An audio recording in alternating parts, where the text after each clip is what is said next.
새벽 묵상 10월 1일 금요일. 오늘 하나님이 우리에게 주시는 말씀은 예레미야 32장 1절에서 15절입니다. 유다의 시드기야 왕 열째 해 곧 느부갓네살 18째 해에 여호와의 말씀이 예레미야에게 임하니라.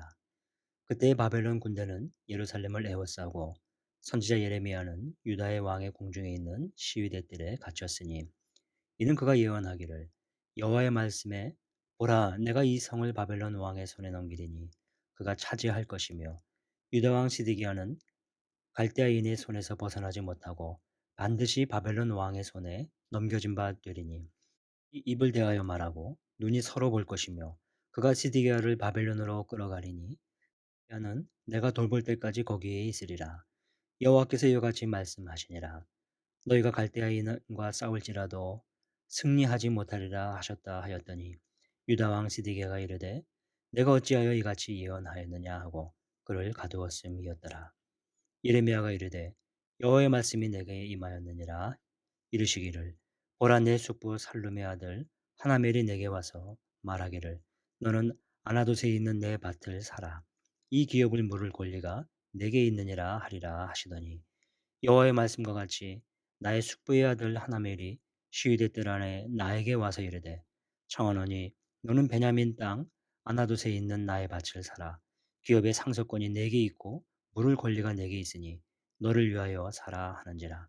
내가 이것이 여호와의 말씀인 줄 알았으므로 내 숙부의 아들 하나멜의 아나돗에 있는 밭을 사는데 은 17세겔을 달아주되 증서를 써서 봉인하고 증인을 세우고 은을 저울에 달아주고 법과 규례대로 봉인하고 봉인하지 아니한 매매 증서를 내가 가지고 나의 숙부의 아들 하나멜과 매매 증서의 인친 증인 앞과 시위대들에 앉아 있는 유다 모든 사람 앞에서 그 매매 증서를 마세야 손자 네리야의 아들 바룩에게 붙이며 그들의 앞에서 바룩에게 명령하여 이르되 만군의 여호와 이스라엘의 하나님께서 이와 같이 말씀하시기를 너는 이 증서 곧 봉인하고 봉인하지 않은 매매 증서를 가지고 토기에 담아 오랫동안 보존하라 하라.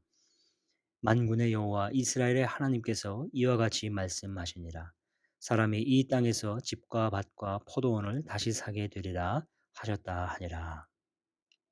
너를 위하여 아나돗의 밭을 사라 라는 제목으로 함께 은혜를 나누고자 합니다. 어제까지 로마서를 마치고 오늘부터 다시 예레미야를 묵상하게 됩니다. 예레미야를 통해 주시는 주의 은혜를 사모하며 함께 나누게 되기를 소망합니다. 예레미야 32장은 예루살렘이 바벨론의 침략으로 함락되기 바로 전의 시기에 일어난 일입니다. 1절입니다. 시드기야 왕 열째 곧 느부갓네살 18째 해에 여호와의 말씀이 예레미야에게 임하니라. 느부갓네살 왕이 된 지 10년째 되는 해, 그때 시기가 BC 586년입니다. 예루살렘이 함락되기 1년 남짓 남은 때입니다. 예루살렘은 침공받을 위기의 상황에 놓였고 시드기야 왕은 다급한 심정이었습니다. 이러한 때 하나님의 말씀이 예레미야에게 임한 것입니다. 시드기야 왕은 두려움이 있었지만 설마 예루살렘이 망할 수 있겠는가? 어떻게 예루살렘의 성전이 무너질 수 있겠는가? 하나님의 백성들이 어떻게 잡혀갈 수 있겠는가? 아마 이런 생각과 기대감이 있었을 것입니다. 그래서 예레미야에게 축복의 예언을 기대하고 있었을지 모릅니다. 그러나 하나님이 주신 말씀은 그렇지 않았죠. 예레미야 예언은 그와 반대였습니다. 3절 이후는 이렇게 상황을 표현해 줍니다. 이는 그가 예언하기를 여호와의 말씀에 보라, 내가 이 성을 바벨론 왕의 손에 넘기리니 그가 차지할 것이며 유다 왕 시드기야는 갈대아인의 손에서 벗어나지 못하고 반드시 바벨론 왕의 손에 넘겨진 바 되리니. 시드기야는 이 예언을 듣고 왕궁 안에 있는 시위대들의 예레미야를 가둡니다. 이스라엘 백성이나 군대가 기대했던 것, 왕이 기대했던 것은 희망적이고 뭔가 기대할 만한 것이었을 텐데 현실은 그렇지가 않았습니다. 예레미야는 예루살렘이 망하게 된다는 것을 전했던 것이죠. 심지어 왕도 포로에 잡혀간다는 것도 가감없이 선포했습니다. 너무도 처절한 예언 앞에 시드기야는 내가 어찌 이같이 예언하냐 항변하며 그를 가둬버린 것입니다. 여기서 두 사람의 모습이 대조적이죠. 하나님의 예언을 가감없이 담대히 전하는 선지자의 모습과 예언 앞에 무릎을 꿇고 받아들이지 않고 오히려 대항하는 왕의 모습입니다. 두 사람의 자세와 태도가 확연히 갈립니다. 만약에 이 예언을 들은 시드기야가 그 예언으로 인한 두려움으로 하나님을 향해 겸손하게 낮아지고 무릎을 꿇고 주여 어찌하면 좋으리까 여쭸었다면 아마도 예루살렘은 저렇게 무너지지 않을 수도 있었을 것입니다. 왜냐하면 이 예언은 예루살렘이 망하기 1년여 전에 임했기 때문입니다. 그가 돌이키고 하나님께 나아갈 시간이 있을 만한 충분한 시간이었죠. 그러나 시드기야는 그의 교만과 그 틀어진 마음이 이 말씀을 받아들일 만한 상태가 아니었습니다. 선지자를 감금할 만큼 마음이 굳어진 것이죠. 예루살렘의 회복의 기회를 이렇게 팽개쳐 버리고 많은 잘못을 저지릅니다. 이 교만과 거만함이 결국 예루살렘을 망하게 합니다. 사랑하는 성도 여러분, 하나님의 기회를 주실 때 돌이키는 것 중요합니다. 하나님이 주신 말씀이 있습니까? 주님의 권면과 깨우침이 있습니까? 겸손하게 하나님 앞에 서게 되시기를 소망합니다. 오늘 본문에는 두 번째 특이한 내용이 나옵니다. 하나님의 예언이 다시 예레미야에게 임하게 되는데 땅을 사라는 것입니다. 7절에 보라 내 숙부 살룸의 아들 하나멜이 내게 와서 말하기를 너는 아나돗에 있는 내 밭을 사라 이 기업을 물을 권리가 내게 있느니라 하리라 하시더니 현실적으로 의미 없고 불가능한 상황입니다. 왜냐하면 예레미야는 지금 감옥에 갇혔고 이후에는 예루살렘이 곧 망하게 되는데 지금 땅을 산다는 것은 말이 되지 않기 때문입니다. 헬이 예레미야에게 와서 땅을 사라고 청할 때 예레미야가 주목한 것이 있습니다. 8절에 여호와의 말씀과 같이 라는 것과 내가 이것이 여호와의 말씀인 줄 알았으므로 라는 구절입니다. 현실적인 것은 어리석은 것 같이 보였지만 여기서 예레미야는 하나님께 주목을 합니다. 그리고 행동에 옮깁니다. 순종하는 것이죠. 예레미야의 순종 속에는 하나님의 큰 계획이 담겨져 있습니다. 15절은 이렇게 마무리합니다. 만군의 여호와 이스라엘의 하나님께서 이와 같이 말씀하시느냐 사람이 이 땅에서 집과 밭과 포도원을 다시 사게 되리라 하셨다 하리니라. 아나돗의 밭을 사라는 것은 비록 예루살렘이 함락되고 백성들이 포로가 된다 해도 다시 이곳에 돌아오리라는 하나님의 회복의 의미가 담겨져 있었던 것입니다. 지금 상황에서 그것을 인지하지 못하지만 하나님이 주시는 말씀에 의해 순종합니다. 매매 계약서와 매매금 지불까지 세세하게 이해한 것도 바로 그러한 순종의 의미가 담겨져 있습니다. 예레미야에게 중요한 것은 이것이 하나님의 뜻인지 아닌지였습니다. 하나님의 뜻을 구하는 자세가 요구가 되는 것이죠.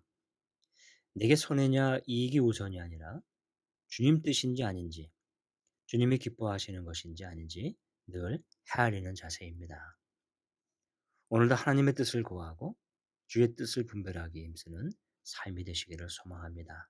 그 속에 하나님이 회복해 주시고 하나님이 다시 일으켜 주실 뜻이 담겨져 있는 것입니다. 기도하겠습니다. 하나님 아버지, 우리가 살아가면서 겪는 수많은 일들과 과정 속에 하나님의 뜻을 구하는 심령을 갖게 하여 주옵소서. 참 혼탁하고 분별하며 살아가기가 어렵습니다. 주의 말씀이 더 필요합니다. 주님, 주님이 말씀을 주실 때 오늘도 깨워서 하나님이 원하시는 삶을 살게 하여 주옵소서. 예수님의 이름으로 기도하옵나이다. 아멘.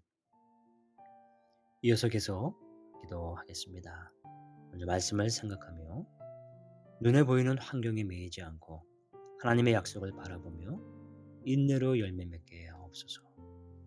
늘 주의 뜻을 구하는 삶이 되게 하소서. 환우들과 연약한 지체들을 위해서 기도합니다. 오랫동안 질병으로 고통받는 환우들의 아픈 몸과 마음을 위로하여 주시고 하나님을 신뢰하는 믿음이 무너지지 않도록 붙들어 주소서. 고통 가운데 하나님을 더 깊이 만났던 말씀이 힘이 되게 하시고 돌보는 가족들의 마음과 영혼을 주님의 마음으로 위로하여 주옵소서. 기간의 코로나로 인해 지친 성도님들에게 날마다 새 힘을 부어주시고 치유와 회복이 일어나는 교회 되게 하소서. 긴 시간 하나님으로부터 떠나 있는 가족들, 성도들의 마음에 성령 하나님께서 함께 하셔서 주의 말씀으로 살아나게 하소서. 담임 목사님과 직원분들을 위해 기도합니다. 박지원 담임 목사님에게 하나님의 은혜와 능력이 충만하여 연유교회를 잘 이끌어갈 수 있게 하옵소서. 동역하는 교회 직원들이 맡겨주신 역할들을 잘 감당하게 하소서. 선교사님을 위해서 기도할 때 심창섭 선교사님의 사역과 가정을 지켜주옵소서. 태골 안방 고아원 보수공사의 원만한 진행과 원생들이 코로나로부터 안전하게 하소서. 선교사 연장 교육이 효과적으로 지속되게 하소서.